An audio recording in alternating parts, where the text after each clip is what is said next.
ভয়ানক শুটিংগুলো করতে গেলে যে কত কষ্ট হয় সেটা যে করে শুধু সেই জানে। আর আপনাদের তো কোনো ব্যাপার না, আপনারা যদি একটা লাইক শেয়ার কমেন্ট করতেই বলা হয় বা চ্যানেলটা সাবস্ক্রাইব করতে বলা হয়, তবু আপনারা চ্যানেলটা সাবস্ক্রাইব করতে চান, লাইক কমেন্ট শেয়ারও দেন না। দেখো এখানে যখনই অপদেবতাটাকে ধরতে যাওয়া হলো, চট করে সে দূরে সরে গিয়ে আবার দাঁড়িয়ে পড়লো। এটা ভাবা যায় এটা কত ভয়ানক হবে দৃশ্য। মানে এইখানটায় মানে একা কেন, যদি 2-4 জন মিলেও যদি এইখানটায় আসা হয় যে একটা ভৌতিক ভিডিও করবো রাত 12টা-1টার সময়, তাহলে কেউই আসতে পারবে না। তবুও একটা পেশা আমাদের আছে, তাই সেই পেশা অনুযায়ী আমরা সেই ভিডিওটা করছি আপনাদেরকে একটু আনন্দ দেওয়ার জন্য। জঙ্গলের ভিতরে গিয়েছিলাম বাঁশবাগানে, এইখান দিয়ে দিনের বেলাও লোকজন চলতে বেরতে গেলে পরে খুব ভয় পায়। সে ভয়ের কারণে আমরা ভাবলাম ঠিক আছে চলো আমরা একটা ভিডিও করি, এখান থেকে দেখা যাক কি আছে এইখানটায়, লোকে কেন এত ভয় পায়। লোকের মানুষের মনের থেকে ভয় দূর করার জন্য গিয়েছিলাম। রাম রাম রাম রাম রাম রাম রাম রাম রাম রাম রাম রাম রাম রাম কারা এরা? আরে ভগবান, এরা কি বিয়েতে যাচ্ছে নাকি বোঝা যাচ্ছে না তো। এটা তো নতুন দৃশ্য রে বাবা, ঘোড়ার পিঠে চড়ে সব মনে হচ্ছে বিয়েতে যাচ্ছে। এটা কি বাবা ভূতের বিয়ে হচ্ছে নাকি? তো আমাদের তো নেমন্তন্ন করেনি। যাই গাই যদি আপনাদেরকে নেমন্তন্ন করে এরা, তাহলে আপনারা যাবেন এদের বিয়েটা খেয়ে আসবেন, ঠিক আছে? কত লোক একসাথে আছে দেখেন, কতগুলো। হ্যাঁ, তবে বাস্তব কথা এটা দেখেন, অপদেবতা, এটা তো সত্য যে অপদেবতা আছে, আর এটা মানতেই হবে যে অপদেবতা আছে। যদি অপদেবতা নাই থাকবে তাহলে কেন এই নামটা দুনিয়াতে আসবে?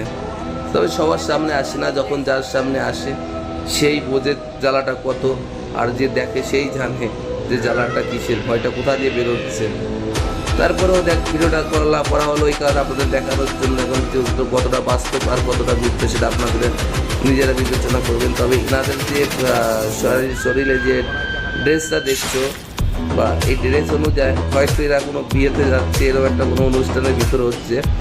দেখো পাশে এই যে মহিলাটা দাঁড়িয়েছে, আবার এদিকে কি, আরে বাবা এটা আবার কে? ইনি আবার কী করছে? তন্ত্রমন্ত্রকে কী করছে? ইনি ক্যাটি করছে নাকি? যাই গাইস, আপনারা দেখতে থাকেন, আপনাকে আনন্দ দিন, আমরাও নিচ্ছি, ঠিক আছে? কতটা কি আছে জানি না, সত্য মিথ্যা। তবে এইখানটায় যে এটা যে একটা ভয়ানক জায়গা, এখানে এসে প্রচুর লোকে ভয় পেয়েছে বা ভয় পায়। রাত্রেবেলা তো এই রোড দিয়ে চলা কোনোভাবে সম্ভবও হয় না। তারপরেও আমরা আসি যেখান থেকে ভিডিও করব, যেহেতু আমাদের ভালো লাগে ভিডিওগুলো করতে বা আপনাদের দেখাতেও খুব ভালো লাগে। আপনারা দেখলে পরে আমরা আনন্দ পাই, উৎসাহ পাই, সেই কারণেই আপনাদের সামনে এই ধরনের ভিডিও আমরা তুলে ধরি।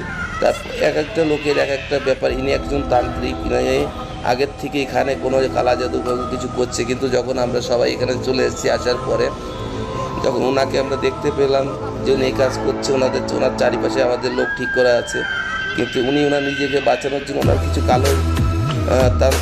কালো জাদু আমাদের উপর প্রয়োগ করছিল। কিন্তু সব থেকে বড়ো কথা, আমাদের শরীরটা আমরা আগের থেকে বেঁধে এসছে এখানটায়, সেই কারণে ওনার কালো জাদুগুলো আমাদের উপর কোনো রিয়েক্ট করতে পারছে না।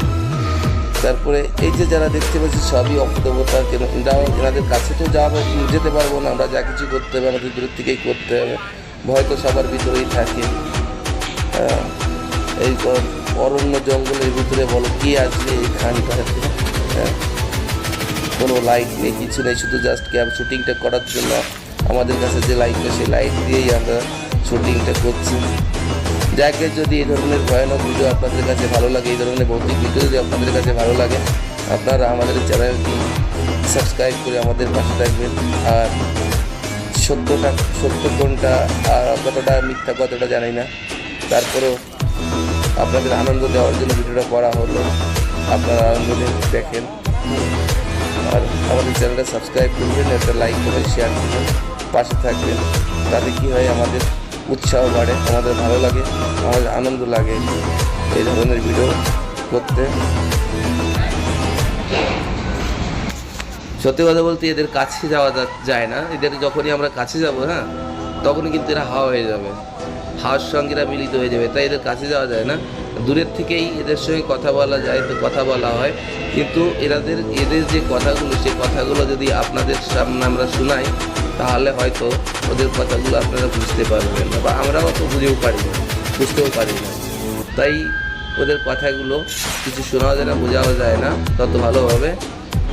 যদি কোনো মানুষের উপরে কারোর ভিতরে ভর করে সেটা চালা যাবে, কিন্তু ডাইরেক্টলি ওরা এইভাবে থাকে না। কিন্তু আমি বুঝতে পারছি না ওরা এতক্ষণ এইভাবে কেন আছে। তবে এইখানে যে তান্ত্রিকটা কালা জাদু করছিল, হয়তো ওর কোনো কারসার্য ছিল, যে কারণে হয়তো উনি হয়তো এদেরকে আটকে রেখেছে বা বেঁধে রেখেছে, সেই কারণে হয়তো এরা হয়তো এখান থেকে নড়ছে না আমরা ভিডিও করার পরেও।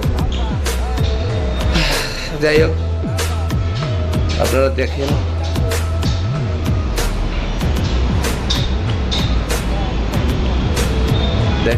আমাদের সঙ্গে রয়েছে। যা গাইস, চ্যানেলটা সাবস্ক্রাইব করে পাশে থাকবেন। ভিডিও ভালো লাগলে